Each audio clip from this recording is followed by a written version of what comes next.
Hi, I'm Rick Bine. I'm going to take you to a place where I grew up, a little town of Berthoud here, north of Denver, about 50 miles. And I went to high school there, grade school and high school. Occasionally I'd do little pranks, and this is one prank that I did. Actually, I didn't do too many, but once I did, though, so it was a kind of a prank that I pulled in my senior year. And after football practice one day, I grabbed some Saran Wrap. I'd seen this in Mad Magazine. It was a little joke you did. And what you did is you take the Saran Wrap and stretch it over the toilet bowl and then put the seat down. And you can't see it. And if you sit on it, you can't feel it. And so you can imagine what might happen if somebody decided to use that toilet. But we decided it probably wouldn't have the same effect if we had it in the men's restroom, because most of the time they wouldn't be sitting down. So we went. This was after football practice, and this colleague of mine, we went in and put this over a couple of the toilets there, and left it. And nobody was there to see us or whatever, and we left it. And we didn't know what was going to happen. We may never hear more about it. But anyway, the next morning, the school bus came and picked us up, and we were waiting at the school in front of the door there that led down to the girls' bathroom.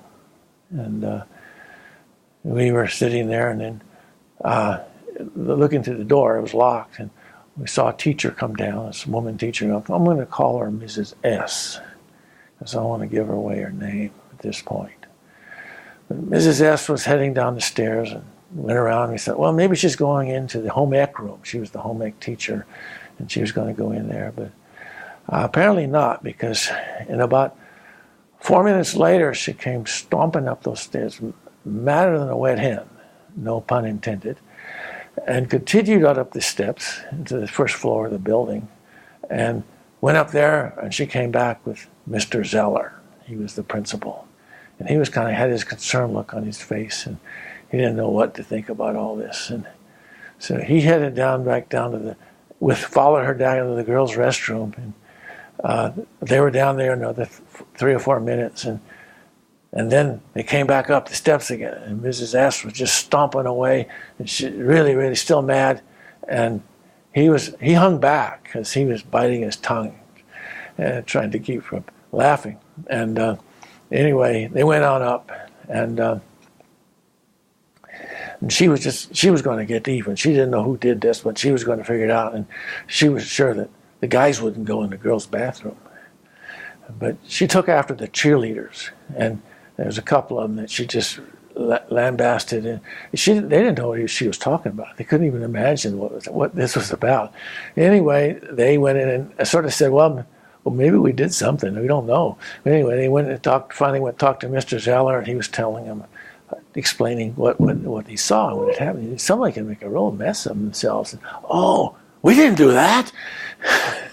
And he said, oh, well, the mystery never got solved. And this was like in the fall, like November or something like that.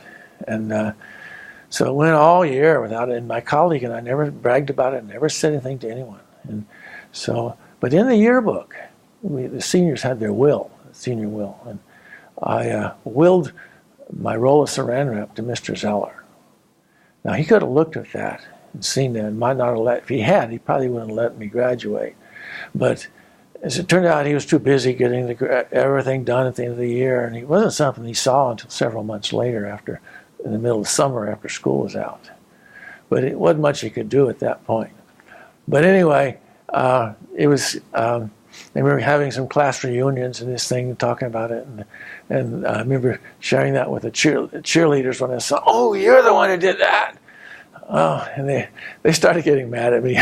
But anyway, we ended up having a good laugh over the thing. And then later on, Mr. Zeller was in a nursing home, with assisted living, I think it was, and he was, I guess it was a nursing home. He was in bed, and he was close to dying, but I went to see him and talked about the event, and he said, oh yeah, I told him I had done it, and he said, oh my gosh, he said, that was one of the highlights of my experience at Berthoud High School.